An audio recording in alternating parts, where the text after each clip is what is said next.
जय श्री राम। परम प्रेम मेरे भाई बहन, अक्षय पुण्य को देने वाली अक्षय तृतीया की आप सभी लोगों को बहुत बहुत शुभकामनाएं। 3 मई 2022 को ये पावन तिथि हम लोगों को प्राप्त हो रही है। इसी दिन श्री परशुराम जयंती और देखा जाए तो त्रेता युग का जो शुभारंभ भी माना जाता है। इस दिन समुद्र स्नान का बड़ा ही महत्व है। इस दिन का किया हुआ पुण्य कभी भी जो है समाप्त नहीं होता है। यहाँ तक पूरी सृष्टि समाप्त हो जाती है, पर आपके द्वारा इस दिन किया गया पुण्य वो किसी भी रूप में हो, चाहे पाठ के रूप में हो, पूजा के रूप में हो, दान के रूप में हो, दया के रूप में हो, संकीर्तन के रूप में हो, किया गया वो पुण्य आपका अक्षुण्ण रहता है। और जब पुनः सृष्टि प्रारंभ होती है अथवा सृष्टि समाप्त नहीं हुई है, आप जिस योनि में जाते हैं ये पुण्य रूपी पूंजी आपको प्राप्त होती है, जो कभी भी संपन्न मतलब खत्म नहीं होती है। तो प्रश्न आता है इस दिन हमें करना क्या चाहिए। बाजार ने आपको भ्रमित करके रखा है और बाजार को छोड़ दीजिए। जो हमारे 99.9% नकली ज्योतिषी लोग विराजमान हैं, स्पेशली यूट्यूब पर, ट्विटर पर, इंस्टाग्राम पे, हर जगह वो सब लोग आपको बताएंगे कि सोना खरीदिए, चांदी खरीदिए, इस तरह का न खरीदिए। यहाँ तक लोगों ने अति कर दिया है कि राशि के हिसाब से आपको नीलम खरीदना है, सोना खरीदना है, कितने बजे का मुहूर्त है। अरे मेरे भाई बंधु, क्यों अपना और दूसरों का जो है जय जय श्री राम बिगाड़ रहे हो।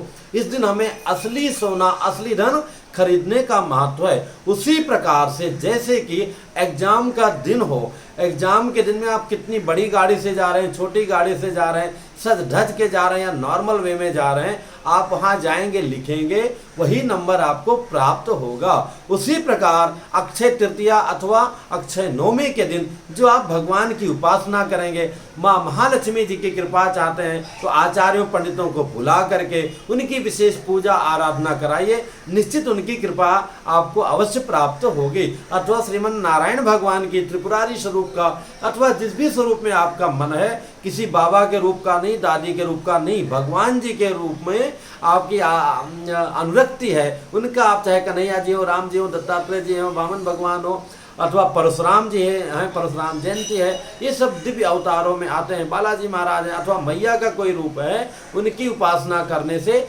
उसमें भी विशेष करके श्रीमन नारायण भगवान की उपासना करने का बहुत बड़ा दिन है। माँ महालक्ष्मी पूर्ण रूप से प्रसन्न होकर आपकी मनचाहे मुरादें अवश्य पूरा करेंगे। पर आप नकली सोने चक्कर में लगे रहोगे, मुहूर्त देखोगे, ये करोगे, तो उससे कुछ भी होने जाने वाला नहीं है। हाँ, एक बात अवश्य है कि आपको सोना खरीदना है, किसी ना किसी दिन खरीदना है, तो ये उत्तम दिन है किसी भी कार्य करने के लिए, तो आप खरीद सकते हैं। पर आप ये सोचोगे सोना खरीदने से सोना मिलेगा, तो नहीं भैया, आपको अपना सोना त्याग करके असली जो है सोना को लेना होगा। असली सोना क्या है? भगवान के नाम का संकीर्तन करना, जाप करना, पूजा कराना, पाठ करना, तुलसी दल अर्पण करना, किसी भी रूप में उनकी सेवा करना।